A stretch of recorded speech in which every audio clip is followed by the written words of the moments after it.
One of the biggest overhauls in Pokémon Legends ZA is to the battle system. While Legends Arceus gave us a quirky variation on the turn-based formula, this new Legends game has changed everything by having us lead our Pokémon around the battlefield in a more real-time combat style of matchup. I'll admit, I was nervous about this battle system. I don't play a lot of games where real-time combat is a thing. I genuinely think the last time was a Dragon Ball Z Budokai game. That reminds me, I still need to play Sparking Zero. It's just really expensive. But yeah, I was afraid that I might struggle with this, not being too familiar with it, but I was open to it. Legends games are the perfect canvas in my opinion to shake things up in a big way, and give some more quirky and innovative ideas a go to see how they're received by players. And having now played Pokémon Legends ZA to the end credits, I thought I'd take a few minutes to chat about how it went, and how I feel about this new style of Pokémon battling. So, as I just mentioned, it's a real-time style of combat. As we move around the space, our Pokémon also move around, and it allows for our Pokémon to effectively dodge out of the way of attacks, and vice versa, instead of simply taking turns to slap each other basically. My very first thoughts though were that it's a little bit messy, and the thing that made it feel messy to me was the environments you are battling in here.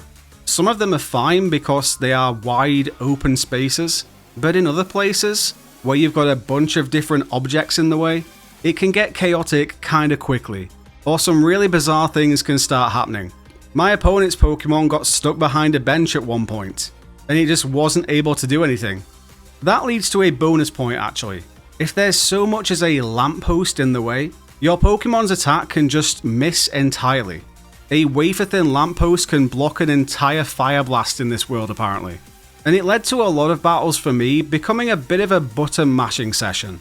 I'm just trying to hit my opponent as many times as possible, and try to hit them more times than they hit me. Also, with your opponent making sudden movements, sometimes you wouldn't lock on properly, and so you're trying to mash a certain attack and it just isn't happening. And also, the amount of times I accidentally opened the menu when I was trying to execute an attack is nuts. That really took me out of the moment in some pretty important battles. A lot of people are going to cry skill issue on that, and there probably is some valid truth there, but it's just how the experience diluted down for me a little bit. I think I'd rather fight my battles with strategy than just mashing buttons in a panic. That's sort of my main critical point out of the way. Flipping over to the other side of the coin, the battles are also really fun. They're engaging, they're thrilling, they're decently difficult in places. They make you work for the progression through this game, particularly the Rogue Mega Pokemon, and some of the battles nearer the end that I'll not go into spoilers for in this video just to be safe. Those battles were quite long as well. It wasn't a 3 or 4 super effective hits and they're down for the count kind of thing. Even when you'd Mega Evolved, you were still sort of chipping away at those boss battles bit by bit, which gave them more significance for sure.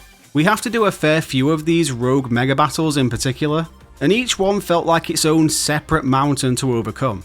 So you've got to give it to Game Freak here. They haven't just given us a cozy, cushy experience. We do have to work for everything we achieve in Legends CA.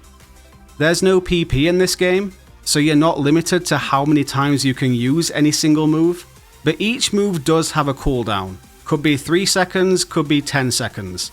Depends how powerful the attack is. And that sort of shapes how you approach battles as well, and how you might set up your Pokemon's moveset. You can spam a super effective move, but you can only spam it every so often.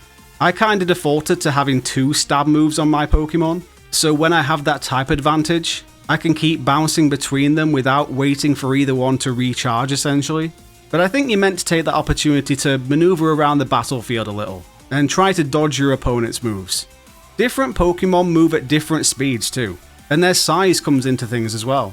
That early point I made about things in the environment around you getting in the way can be a janky thing to take into account as well, because sometimes I'll try to get my Pokemon out of the way of an attack, but I can't because there's a bench or a plant pot in the way or something, and so my Pokemon takes the hit anyway. Kinda frustrating, but it's kinda how it would work in real life, you could argue. The online battles are where it gets a bit unhinged for me. It's a 4-person battle royale, where you're just trying to get as many KOs as possible. The person with the most at the end of the time limit wins. The main gripe I have with this is that it works like a lot of MOBA games, in that the KO goes to the person who gets the last hit. The amount of times I pulled off an attack that got a Pokemon's HP all the way down into the red, only for someone to then swoop in with a tackle attack and steal the KO away from me, is insane. I haven't done many online battles. I literally did the exact amount I needed to do to get the Greninjite Megastone, and then logged out completely. Which you don't need to do that many at all. I know it was a big thing before launch that people weren't happy with, but if you jump in for a few battles, I literally think it took me 7 or 8 battles to get up to the rank needed for that reward. Took me about 40 minutes roughly. Yeah though, these online battles aren't my thing. I'll do them to get the remaining 2 Megastones for the Kalos starter Pokemon, but outside of that, it's just a bit too Wild Westy for me. I don't think this kind of thing works that well with 4 players all going at it at once. There's innovation here though. A lot of us have been nagging for Game Freak to try something fresh when it comes to Pokemon battling.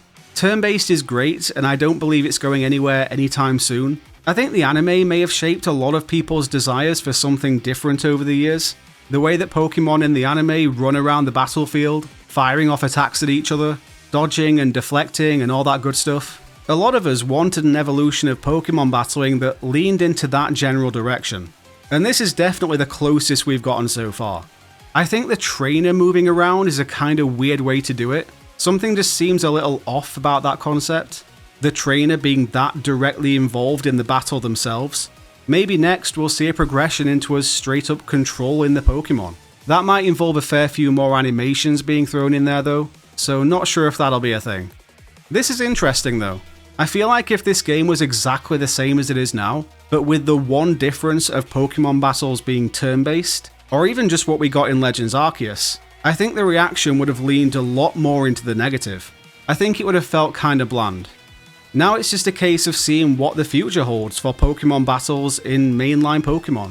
I said that Legends games are a perfect canvas for experimenting like this, but with Pokemon Champions on the horizon, bringing a definitive turn-based battle game onto the scene, could we be about to see Pokemon battles in the upcoming mainline generations building upon what we have here in Legends CA?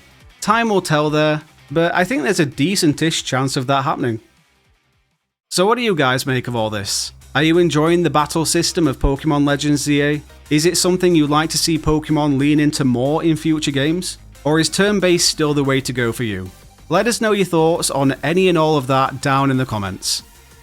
While you're down there, please do drop a quick like on the video, it helps a lot. Subscribe for more Pokemon videos. Special thanks to our channel members here. And of course, join the Discord if you'd like to chat more over there. Thanks so much for watching, take it easy.